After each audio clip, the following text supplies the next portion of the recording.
Confidence is Overrated, an informal reading by the author, Travis Thomas. That's me.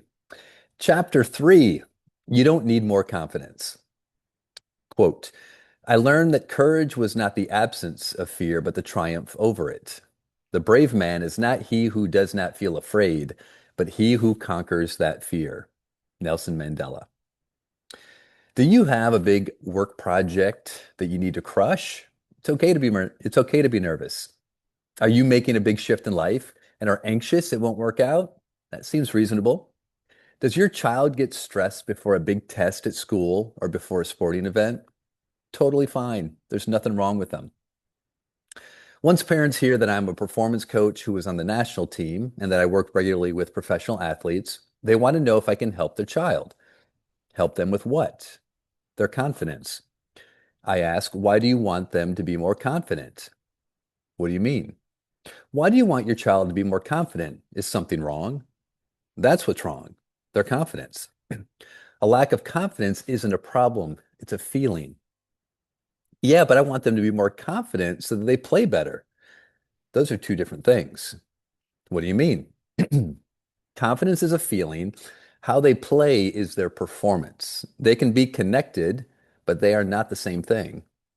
They're not? Okay. Has your child ever played a game and they were really confident before the game, yet they ended up not playing great? Sure, that's happened. Has your child ever had a game and they were really nervous, afraid, or anxious before the game, but they ended up doing great? Yeah, for sure.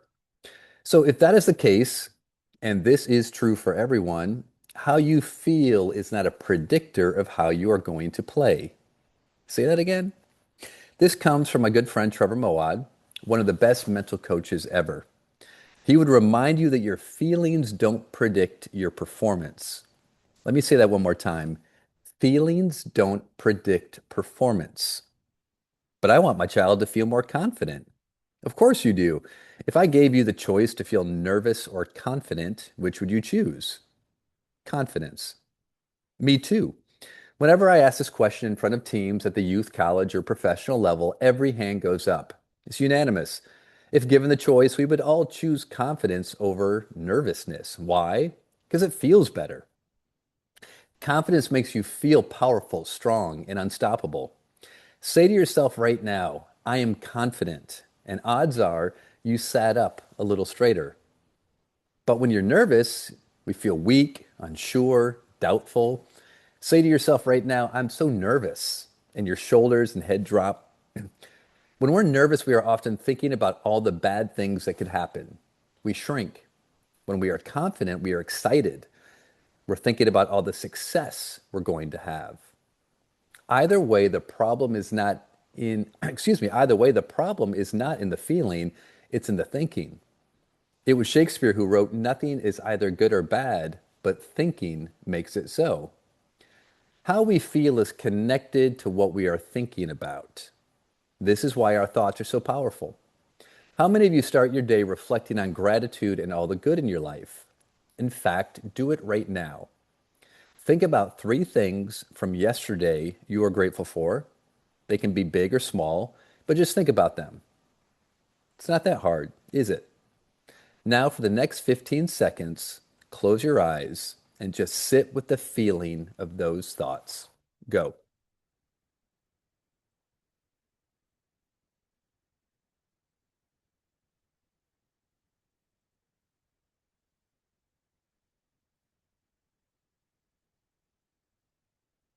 All right, time. You didn't think I was going to do that, did you? Open your eyes. How do you feel? Odds are you feel better. Not only did you get a mental boost, but your body gets a shot of dopamine and serotonin.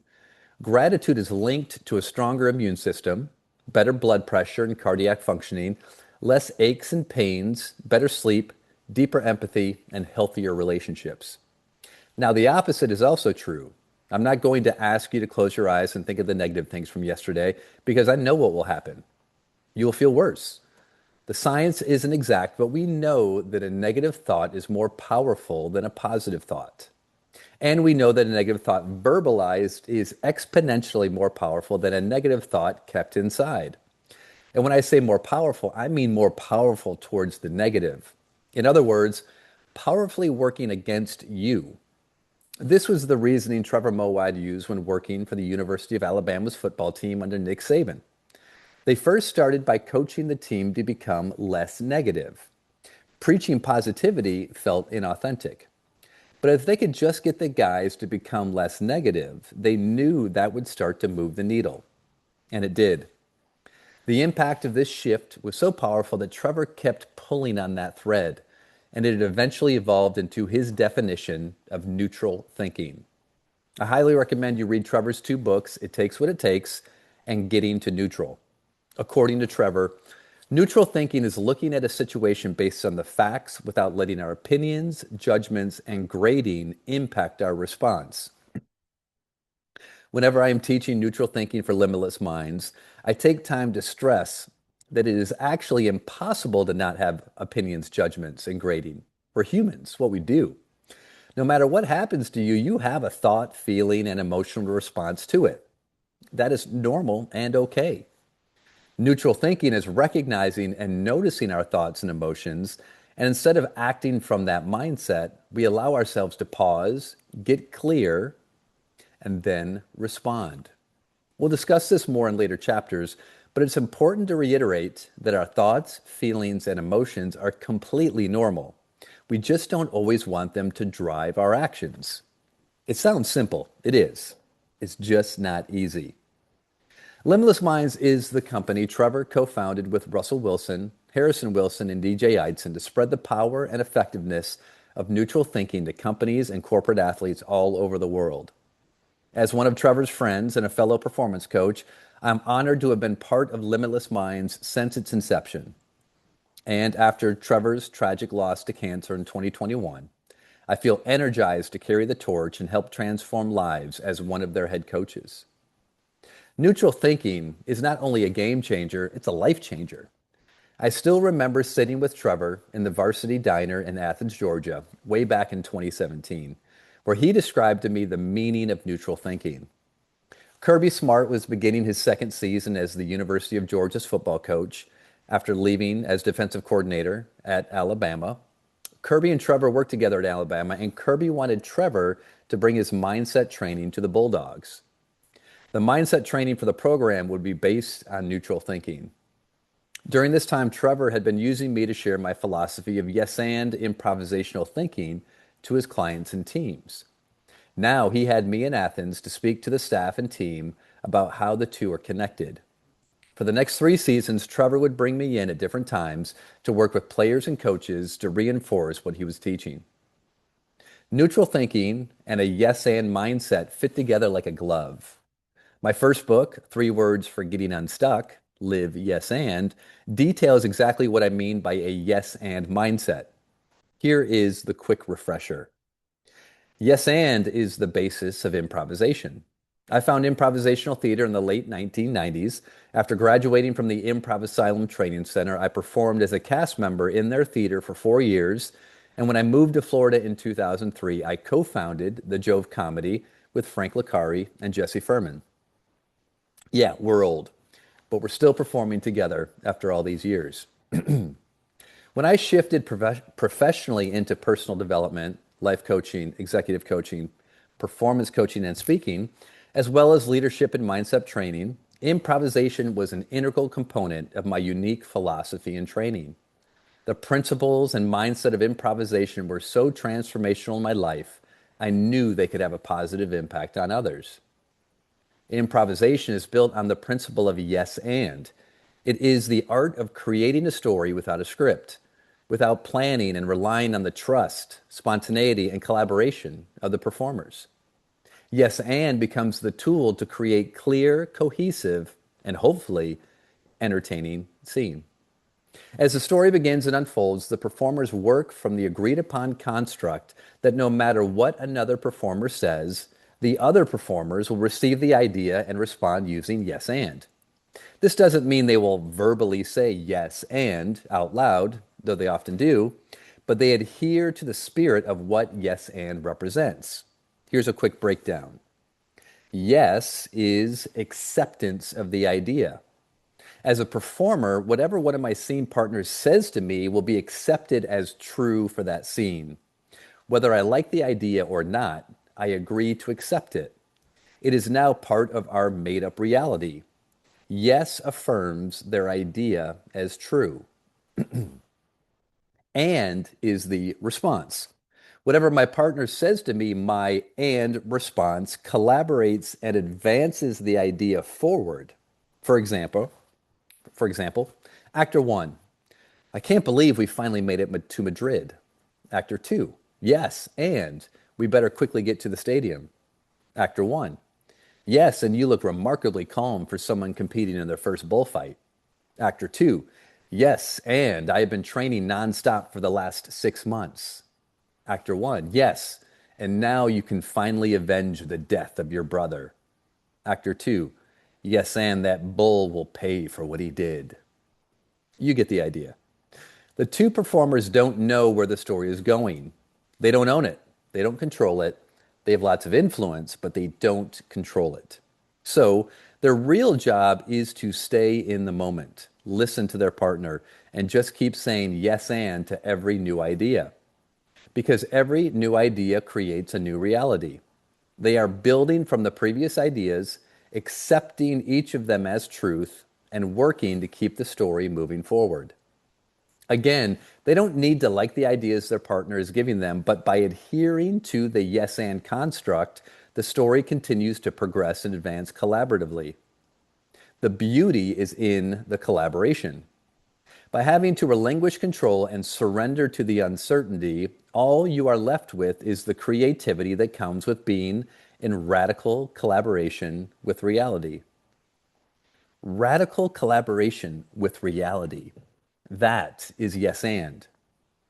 If neutral thinking is the ability to look at every situation based on the facts, gain a sense of clarity, and then choose the next right step, a yes and mindset is a present moment framework for accepting your new reality as quickly as possible and then choosing to collaborate with it. That is where your power is. Do you see the application and relevance that yes and has off the stage and in your life? Do you see how neutral thinking and yes and is a perfect combination for adaptability, problem solving, and resilience? Think back to the early months of 2020 when the world was throttled with the COVID-19 pandemic. Everyone in the world was impacted in one way or another, many in tragic ways. I had just completed a successful 2019 year as a speaker and was finally feeling like my work was finding its groove. Work as a freelance speaker is uncertain, but I was starting to see the consistency I was striving for. I had also just completed my first month with the U.S. national soccer team, and the schedule ahead was exciting and full. As those days in March unfolded and the world began to quickly shut down, all that remained was fear and uncertainty. My daughter was on a school trip in South Africa, and we were so grateful that her group was able to get one of the last flights back to the U.S. Thankfully, we were all able to quarantine together, but no one knew what was ahead and for how long. Like millions, if not billions of people, my work changed overnight. As a speaker, my livelihood is based on the ability to travel. Not anymore. Speak to large audiences. Nope. Or do workshops with sports teams and corporate groups in intimate settings. Yeah, right. And the occasional improv show in a theater. Not happening. Screech! That's my sound of a record scratching. Yeah, it doesn't work so well in the audio. That's the sound of my career coming to a stop. I applied for whatever PPA loans or small business help I qualified for, but there wasn't much. Fortunately, my wife's remote peace building work continued somewhat seamlessly because there's always a need for peace. Her income allowed us to stay afloat, but for how long? My work was based on being able to travel with people in person. Yes, this was my new reality. And how am I going to collaborate with it? Hey, Travis, how do you feel? There are those feelings again. How did I feel? Mad, confused, scared, nervous, anxious, cynical. while at the same time there were feelings of hope, joy, gratitude, peace, surrender, and even optimism. They were all there, often present at the same time. One minute I might be thinking that I'll never speak on a stage again, and in the next instant feeling gratitude for this unexpected time with my wife and kids that we will probably never have again. How was that experience for you? Can you relate? Again, I didn't like that this was the new reality, but it was. It was happening. It was real. It was here. It was impacting everyone and everything. How I feel about it doesn't really matter. My feelings weren't solving any problems. In fact, my feelings only made it worse. My feelings got in the way. The times when I found peace is when I allowed myself to come back to the present moment and ask myself, what can I do now? Literally, now, at this moment. Like most of the rest of the world, I brushed up on my Zoom skills quickly.